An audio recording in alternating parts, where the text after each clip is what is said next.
Pourquoi est-ce que j'associe argent à amour? Sur mon site internet, c'est écrit de l'argent à l'amour.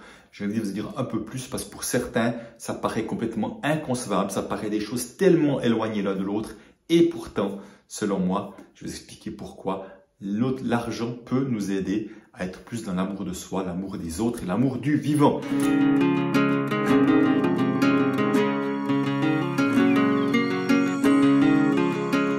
Avant de vous en dire plus, je suis Christian Genot, expert de la relation à l'argent en francophonie, auteur et co-auteur de plusieurs livres. Je vais changer, je parle toujours de ce que l'argent est de vous, mais aussi de Enfin libre d'être soi-même, que j'ai coécrit avec Evelyne Faniel. Alors, et également du défi des 100 jours avec Lilou Massé, que nous sommes en train justement de sortir dans la deuxième version en ce moment. Alors, voilà, j'aimerais revenir donc sur ce thème central, argent et amour. Alors, je sais que ça peut surprendre certains et pourtant, moi, je suis convaincu que notre relation à l'argent et guérir notre relation à l'argent, ou plutôt pacifier, peut-être plutôt que guérir, pacifier, transformer, mais j'aime bien le mot pacifier notre relation à l'argent, passe inévitablement par plus d'amour de soi. Pourquoi ça passe par plus d'amour de soi? Parce qu'avoir une meilleure relation à l'argent, ça veut dire d'avoir réunifié des parties de soi. C'est tout à fait en lien avec la vidéo de la semaine passée où je parlais de pourquoi ça serait une erreur de supprimer l'argent et effectivement de voir que tout ce que on va déposer à l'extérieur sur l'argent ou sur d'autres choses, mais sur l'argent en particulier, ce sont des parts de nous que nous avons à nous réapproprier, à accueillir pour être un peu plus complet. Et au fond, ce que je vois à travers les questions d'argent, c'est qu'il y a tellement de personnes qui ont peur du regard des autres à travers quand on va fixer un prix, peur de passer pour voleur, pour injuste, pour profiteur, pour prendre ces exemples-là, ce qui sont des parties d'elles-mêmes qu'elles rejettent à l'extérieur. Et rappelez-vous, c'est que chaque fois que nous rejetons des parties de nous à l'extérieur, nous sommes en conflit intérieur. Nous sommes en conflit intérieur parce qu'on ne veut pas qu'on pense pas de nous. Je n'aime pas cette partie que j'ai rejetée à l'extérieur. Et tant que je n'aime pas les parties de moi qui sont ces parties plus subtiles, invisibles et inconscientes, mais c'est la même chose que si je n'aime pas mes rides, si je n'aime pas mon grand front, mes grosses lèvres ou je ne sais pas quoi, je suis également dans le rejet de qui je suis et je ne suis pas dans l'amour de moi-même. Donc, au moment où je peux accueillir toujours plus de parts de moi, encore et encore, parce que je suis tout et son contraire. Je suis le pacificateur et le tueur. Je suis le manipulateur et le manipulé d'ailleurs aussi. Je suis le généreux et le radin. Dès qu'on voit qu'on est tout et son contraire et qu'on accueille cela, on est toujours plus tranquille à l'intérieur de nous. On a diminué toujours plus fortement la peur de ce que les autres vont penser de nous, puisque quoi qu'ils puissent dire de nous, que je suis un voleur, que je suis généreux, que je suis radin, égoïste ou altruiste, je sais que je suis tout ça aussi. Et les autres penseront ce qu'ils veulent de moi. Je n'ai aucun pouvoir là-dessus. Et c'est ça qui me permet de me détacher toujours plus du regard des autres. Je ne suis pas en train de dire que c'est facile de se détacher du regard des autres, parce qu'il y a une partie de nous à travers notre ego qui est très préoccupée par ça. Et au fond, moi, j'étais très accroché au regard des autres. Et je serais un menteur de dire que je ne suis plus complètement détaché du regard des autres. Mais je suis toujours plus, par contre, ça c'est pour moi une évidence. Mais simplement, je suis toujours plus au moment où j'accueille toujours plus de parties de moi. Et plus j'accueille de parties de moi, plus j'aime l'être que je suis, parce que je cesse de vouloir être autrement que ce que je suis. Chaque fois que je veux être autrement que qui je suis là maintenant, je suis encore en guerre contre moi, dans le sens je pense que je ne suis pas assez quelque chose.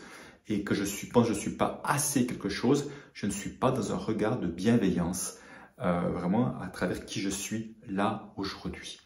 Et au fond, regardez ce qui se passe dans les relations.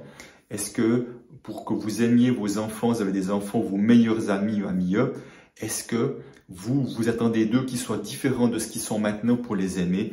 Non, mes enfants, mes petites filles, je les aime profondément tels qu'ils sont. Ils sont comme moi, avec ce qu'on appelle des défauts, des qualités. Et alors, où est le problème? Cela ne m'empêche pas de les aimer. Alors, pourquoi je n'arriverai pas à m'aimer là tout de suite tel que je suis? Alors que certains pensent qu'on devrait être différent pour être aimable. Non. Si mes enfants, mes amis sont dignes d'amour tels qu'ils sont, il n'y a aucune raison que ce soit différent pour moi. Donc, cette porte d'entrée qu'est la relation à l'argent vient mettre en avant toute une série de choses que j'ai rejetées à l'extérieur, soit positives parce que je pensais n'y avoir pas droit, la créativité, la sécurité, je ne sais quoi, soit négatives parce que je ne les aime pas. Donc au moment où, grâce à cette porte d'entrée, j'accueille toujours plus de parts de moi, au fond, je diminue, encore une fois, les conflits intérieurs et j'apprécie toujours plus l'être que je suis parce que je suis à l'aise avec qui je suis là, maintenant. Et au fond, derrière l'amour de soi, il y a aussi, plus j'ai d'amour de soi, plus je peux me voir comme quelqu'un de valeur. Et comme quelqu'un de valeur, c'est pas en comparaison avec quiconque, ça n'a pas d'importance, c'est juste mon regard de moi à moi.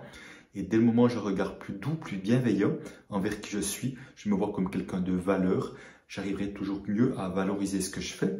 Non pas de devoir mettre des prix chers forcément, de vouloir faire des gros prix au détriment des autres, pas du tout. Au contraire, plus je m'aime, plus j'apprécie et j'aime les autres également, plus j'aurai envie qu'on trouve des arrangements qui soient bons pour eux et bons pour moi. Parce que je suis à l'aise avec ça, alors que trop souvent, quand on ne s'aime pas, on a tendance, ou qu'on ne s'aime pas suffisamment, on a tendance à vouloir trouver des bons arrangements pour l'autre à notre détriment. Évidemment, tout cela n'est pas juste. Donc, moi, je crois vraiment que la relation à l'argent est une belle porte d'entrée pour apprendre à mieux s'aimer. D'ailleurs, je n'ai pas trouvé de meilleure piste qu'apprendre à mieux s'aimer pour avoir un meilleur rapport à l'argent et pouvoir se donner de la valeur, pouvoir s'autoriser à ouvrir grand les bras et à recevoir tous les cadeaux de la vie, comme à faire circuler également le cadeau de qui je suis à travers des services, à travers du soutien, à travers de l'argent, à travers plein de manières différentes, de faire circuler. Et c'est comme ça que l'abondance existera toujours plus. C'est quand on fait circuler en donnant et en s'autorisant à recevoir. Et là, effectivement, on entre dans une autre forme de connexion qui va créer beaucoup plus de bien-être d'une manière générale dans notre société. Voilà ce que je vais vous partager aujourd'hui. Il y aurait beaucoup plus à dire, mais je crois que l'essentiel a été dit. Et si ça vous parle d'une manière ou d'une autre, laissez des commentaires. Si ça ne vous parle pas, mettez des commentaires aussi. Pour moi, c'est toujours précieux de voir comment ces vidéos résonnent pour vous. N'hésitez pas à la partager, à vous abonner sur ma chaîne YouTube également et de mettre la petite cloche pour être informé pour chaque nouvelle vidéo. Voilà, je vous dis à bientôt.